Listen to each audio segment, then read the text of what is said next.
Welcome. आज हम बात करेंगे the sociological basis of Athenian democracy के एथेंस के अंदर जो डेमोक्रेसी थी उसकी सोशियोलॉजिकल बेसिस क्या है। तो इसमें बेसिक जो प्रेमाइसिस है वो यही है कि जो एथेंस के अंदर स्लेवरी थी वो इस बात का बुनियादी काज बनी कि एथेंस के अंदर डेमोक्रेसी आए। इससे पहले मैं आपको ये बता दूं कि ये वीडियो बेसिकली कंटिन्यूशन है। इससे पहले मैं 2 वीडियोस बना चुका हूँ और बेसिकली इसमें हम द ग्रीक सिटी स्टेट इसको डिस्कस कर रहे हैं, जिसमें पहली वीडियो में मैंने आपको ये वाला पोर्शन बताया जिसमें कॉलोनाइजेशन, बेजुलस और अराकोन्स के बारे में, सलोन्स की इकोनॉमिक रिफॉर्म, क्लास एथेंस की रिफॉर्म। फिर दूसरे हिस्से में मैंने पॉलिटिकल और डेमोक्रेटिक इंस्टीट्यूशंस ऑफ एथेंस जिसमें क्लेसिया आता है, बाउल आता है और डिकास्टेरिया आता है, इसके बारे में बताया।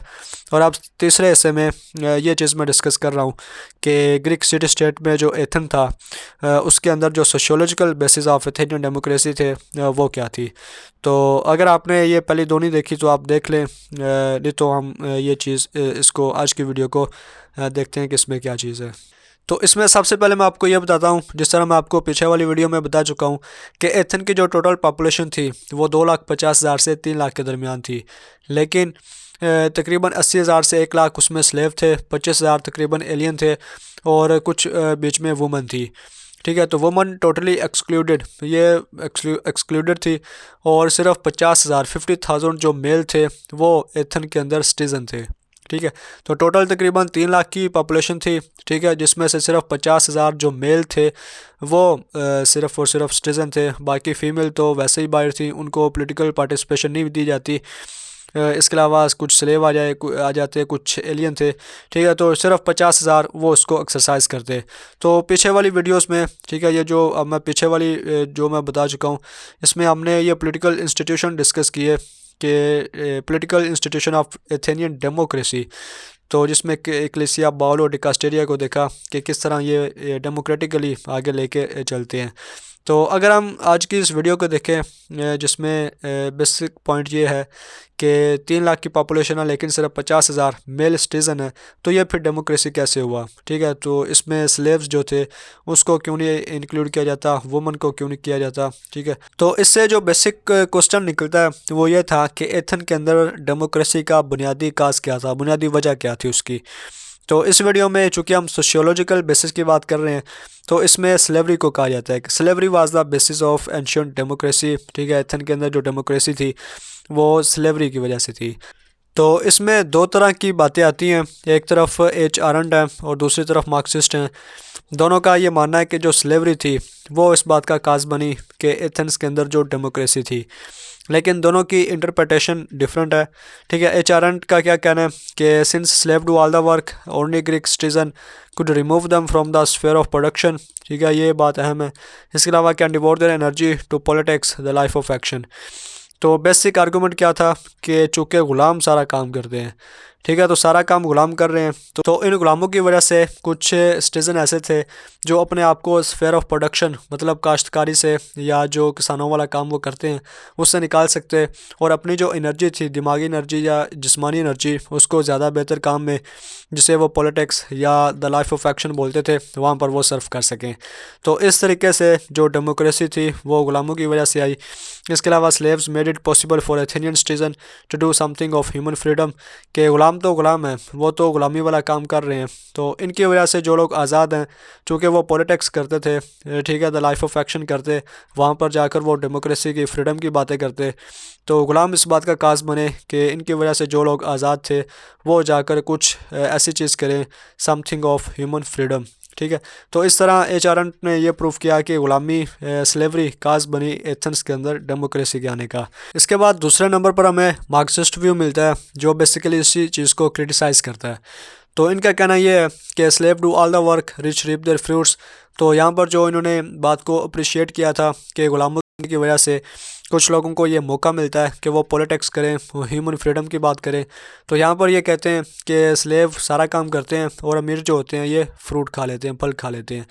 Labour express all the human creativity, कि जो ग़ुलाम होते हैं यही हर किस्म की जो ह्यूमन क्रिएटिविटी है, सॉरी लेबर जो होते हैं मज़दूर, ये उस चीज़ को ज़ाहिर करते हैं। तो इसमें वही सारा कैपिटलिज़म का, सरमादारी क्लास का, कि जिसमें जो कैपिटलिस्ट क्लास होती है, सरमादारी क्लास होती है, ये मीन्स ऑफ प्रोडक्शन पर कंट्रोल रखती है और एक्सप्लॉयटेशन करती है लेबर क्लास की। तो सारा काम तो बेसिकली लेबर करते हैं और जो सरमादार होता है वो सारा का सारा जो फल होता है वो खा लेता है। इसी तरह Greek lost not because of inequality but because they were idle. Inequality के वही एक तरफ गुलाम थे, दूसरी तरफ अमीर थे, गुलाम अमीरी गरीबी, और बिकॉज दे वर आइडल के काम तो गुलाम करते थे, स्लेव करते थे। तो जो रिच होते थे ये बेकार होते थे, पॉलिटिक्स करते थे या इस तरह की चीज़ें। तो बेसिकली वो हाथ से या फिज़िकली कोई काम नहीं करते थे। तो कार्ल मार्क्स ने ये वजह यही करार दिया कि लेबर ही थे, कि labour express all the human creativity, कि लेबर की वजह से ही एथेंस के अंदर डेमोक्रेसी आई। और एच आर हंटर ने भी यही कहा कि लेबर की वजह से। लेकिन दोनों की इंटरप्रिटेशन डिफरेंट है, एक अप्रिशिएट कर रहा है, दूसरा थोड़ा सा क्रिटिसाइज़ कर रहा है। तो ये इन दोनों के व्यूज़ थे कि किस तरह एथेंस के अंदर डेमोक्रेसी आई स्लेवरी की वजह से। इसके बाद इसमें अहम चीज़ आती है ई.एम. वुड का थीसिस। तो ये भी इसी चीज़ के बारे में। तो पीछे वाले जो दो थे इन्होंने स्लेवरी को कास बनाया था कि ये वजह है डेमोक्रेसी की। लेकिन ई.एम. वुड, तो इनका बेसिकली ये कहना है कि it was the ordinary business citizen और craftsman who form the basis of Athenian democracy. ठीक है, तो ये बेसिकली ऑर्डिनरी बिजनेस सिटीजन और क्राफ्ट्समैन कौन थे? ये वही थे जो मैंने पहली वीडियो में बताया कि सोलोन जब आया था तो वो इकोनॉमिक रिफॉर्म लेके आया था। ठीक है, तो बेसिकली ये क्या था कि सोलोन जब अरागोन एपोनिमस बना तो उस वक्त ज़्यादातर जो पिजनर थे, किसान थे, वो कर्ज़ों में डूबे हुए थे। तो इसने आकर उनको रिलीफ दिया, सबके कर्ज़े माफ़ कर दिए, उनकी ज़मीनें उनको वापस कर दी। और बेसिकली वो सारे एथेनियन सिटीज़न थे, ना वो स्लेव्स थे ना वो एलियन थे, बल्कि एथेंस के अंदर मेल सिटीज़न थे।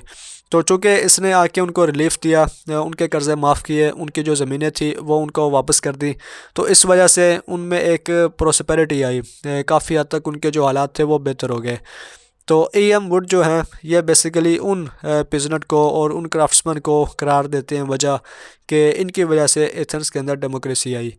अब इसके बाद इसमें फर्दर आर्गूमेंट क्या आता है कि ये जो लोग थे ये कॉमन पीपल थे, आम लोग थे, work them self with slaves to earn livelihood, के इनके पास ग़ुलाम भी होते थे लेकिन ये सारा काम ग़ुलामों से नहीं करवाते थे। पीछे मतलब हमने पढ़ा कि ये चीज़ इन्होंने ये कहा था कि ग़ुलाम काम करते और दूसरा काम करते पॉलिटिक्स वाला। कार्ल मार्क्स ने इस चीज़ को क्रिटिसाइज़ किया कि ये तबाही इस वजह से हुए क्योंकि ये आइडल थे कि सारा काम तो ग़ुलाम करते।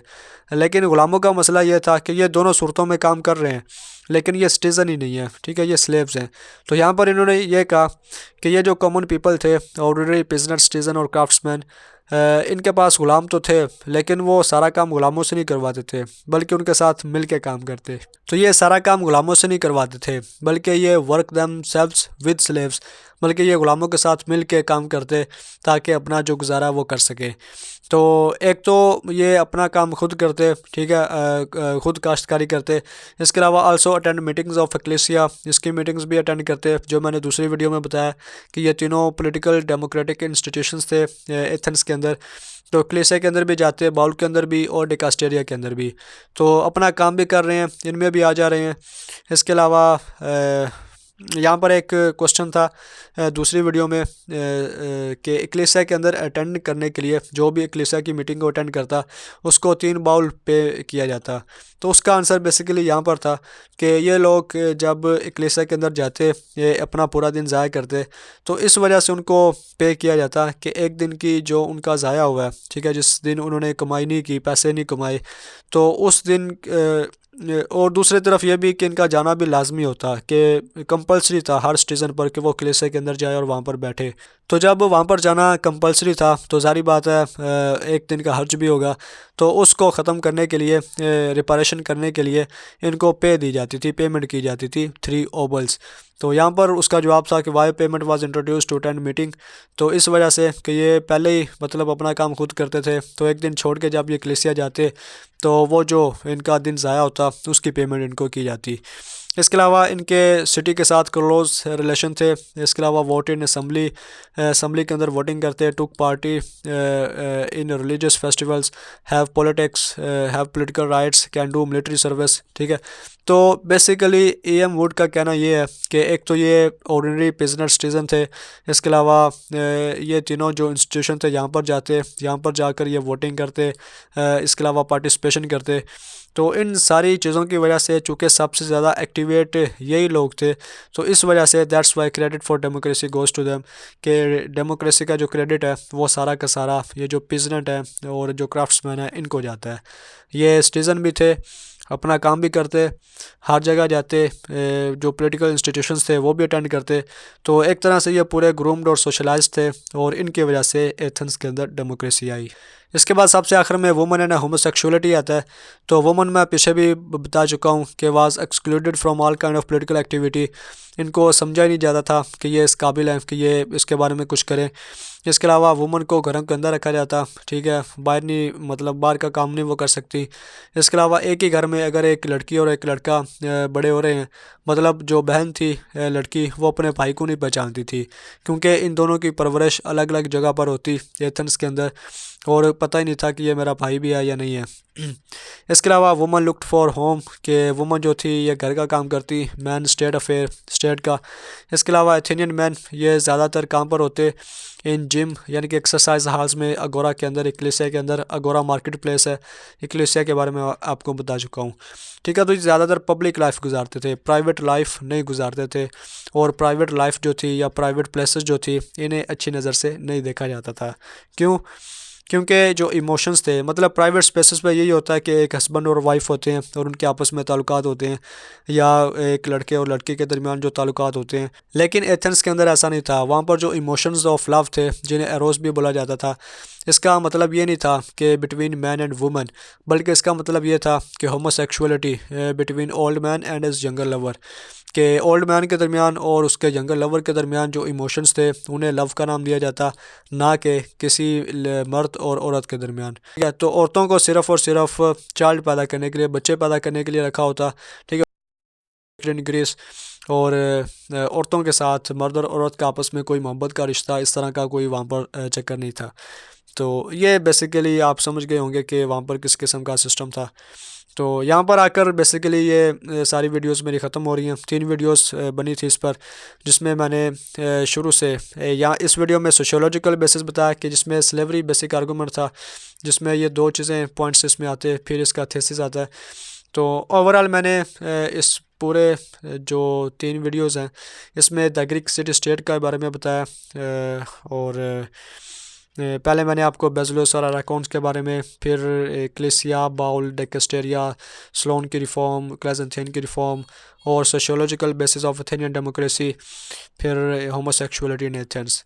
तो ये था पूरा ओवरऑल ग्रीक सिटी स्टेट, के ग्रीक सिटी स्टेट के अंदर किस तरह का पॉलिटिकल सिस्टम था, किस तरह के पॉलिटिकल इंस्टीट्यूशंस थे, और डेमोक्रेसी का बायस स्लेवरी किस तरह से बनी, और इन इंस्टीट्यूशंस का क्या रोल था।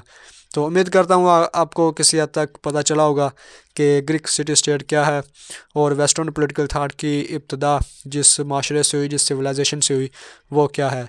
तो उम्मीद करता हूँ आपको किसी हद तक पता चला होगा। वीडियो देखने का शुक्रिया।